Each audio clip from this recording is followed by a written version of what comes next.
and all I saw was desert. Oh, yeah, I know. Yeah, There was no gas station in sight. I'm like, I can't do it. Nah, don't send me on no store run. No. Cause imagine if the car break down. Imagine going to get eggs. Yeah. I'm just saying.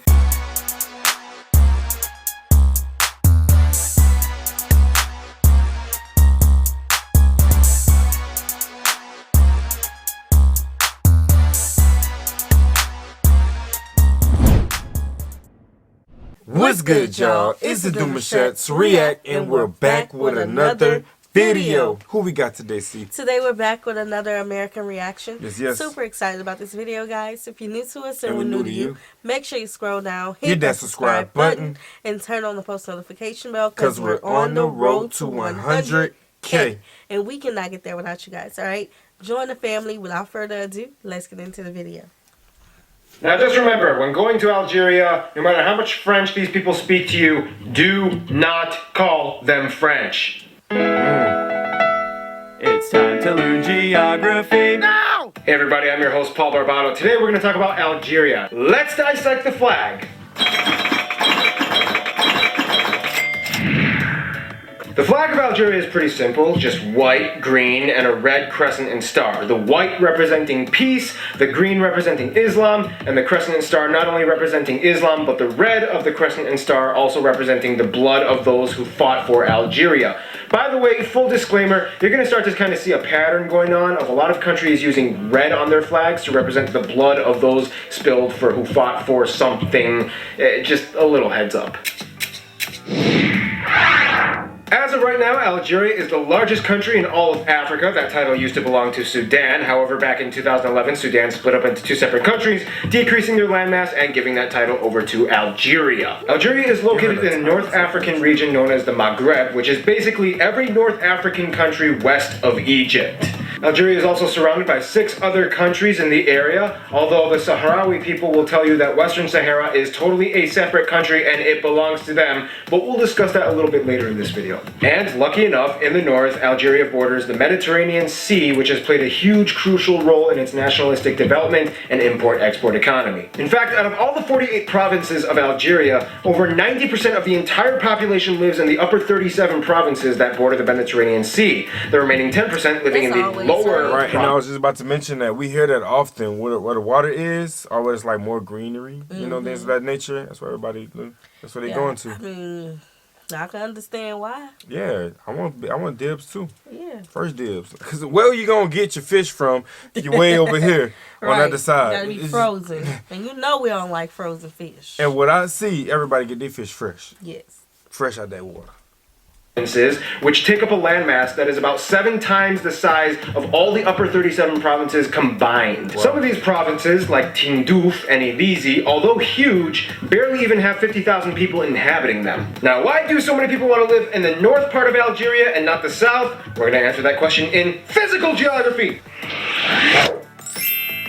If you look at a satellite map of Algeria, you'll notice that pretty much the only green part is in the north by the Tel Atlas mountain range. The reason being that this is pretty much the only region of Algeria that has a somewhat mild and wetter climate. And even though this region only takes up a small slice of the entire territory of Algeria, it is so crucial to these people. Only about 3% of Algeria's land is arable. That's not enough for them to sustain themselves agriculturally, and to this day about 45% of their food comes from imports. Oh, wow. Pretty much everything south of the Tel Atlas mountain range is Saharan desert. If you really look at this region, you'll notice communities and towns like Regane, Adrar, where they are actually kind of thriving and flourishing. The reason is because, like many other people groups in the Sahara, these people have mastered the art of desert agriculture. You might see these skid mark looking things right next to the towns, and you might ask yourselves, what are these things? Well, if you look a little closer, those are actually date palm groves. And you'd be surprised, if you look in the right place, you might actually be able to find a lot of underground water sources or oases or maybe even a lake or two in the Sahara.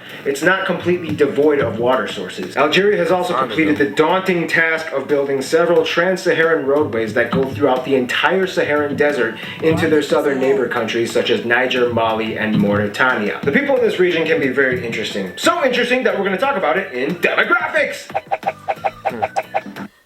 I don't know know if I would be able to adapt to living near a desert. Because I remember when we were passing through New Mexico.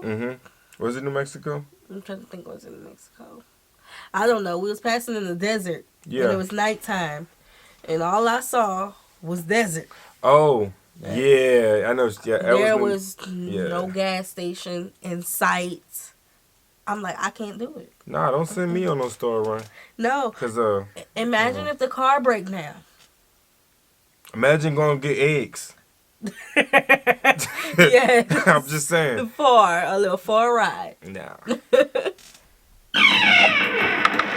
Algeria has about 37 million people, or roughly a little bit more than the size of Canada. You know, I think I'm probably going to end up using Canada a lot in terms of population comparison in this series, but The vast majority of these people identify as ethnically Arab Berber. For those of you who don't know, the Berbers are a semi-nomadic people group who have historically occupied the region of the Maghreb for thousands of years prior to any empire or colonial occupation or modern-day country establishment. The Berbers are a fascinating people group that have their own culture, history, and language, and in fact, to this day, about a third of Algerians speak the Berber language. In fact, Algeria is one of the only two countries in the world that considers Berber a national language. Not quite official. Morocco is the only one that makes it official. However, Algerians really do recognize it. However, Berber is so prevalent in many regions of Algeria that you shouldn't be surprised to see trilingual signs posted up all over the place in Arabic, French, and Berber. In fact, some of the Berbers in Algeria are also Sahrawi. Now, what does that mean? Sahrawis are basically people who believe that Western Sahara is theirs and it should belong to them, and that it should become an independently recognized sovereign nation under their jurisdiction. See, after Spain left in 1975, the jurisdiction of Western Sahara pretty much went into the hands of Morocco and Mauritania. Unfortunately, there was a third party that was not too happy with that, the Sahrawis. Eventually, the Polisario Front was established, or the Liberation Movement for the Sahrawi people in Western Sahara, and they fought against both Mauritania and Morocco.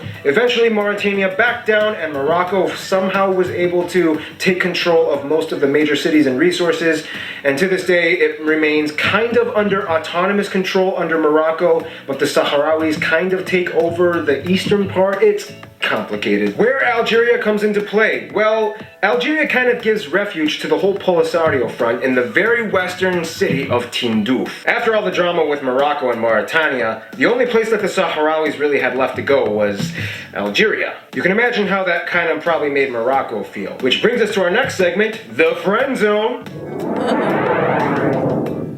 Now, when it comes to Algeria, they generally get along with all the other countries in the Maghreb region, but when it comes to the Polisario Front thing, it causes kind of a little bit of tension between them and Morocco. Algeria is a strong supporter of the Sahrawi independence movement, and Morocco just is not. Now, in terms of business, Greece has always been one of their top trade partners. It also has friendly relations with Cyprus, as it supports the Cyprus side of the Cyprus reunification movement, which doesn't really jive too well with Turkey. Now, when it comes to France, things get a little interesting. See, in the early 1800s, France occupied and settled Algeria and pretty much made it an overseas dependency. Over the next century of their occupation, France greatly influenced the culture, the architecture, the cuisine, and even the language.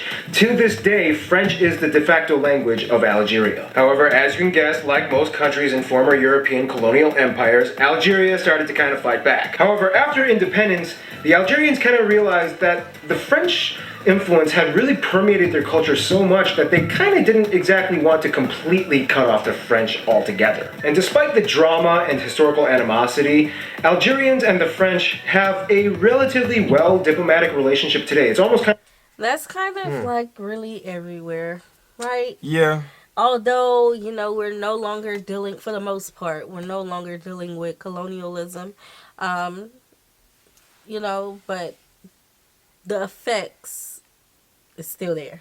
I see that, you know, the fact that they're like so up north, it just give, you know, like Greece, for instance, just more access and more, you know, they like just a trip over. Yes. You know what I'm saying? Like if there was more down south in Algeria, and let's say they had the resources down south, it would take a lot more for them to come all the way over. Still probably have that confusion, but it would take more to get to that point. You know what I'm saying? All they gotta do is get on pull the boat. Up. Yeah, just pull up. I'll be there in 2 days. Golly. Yeah. Those sound too healthy.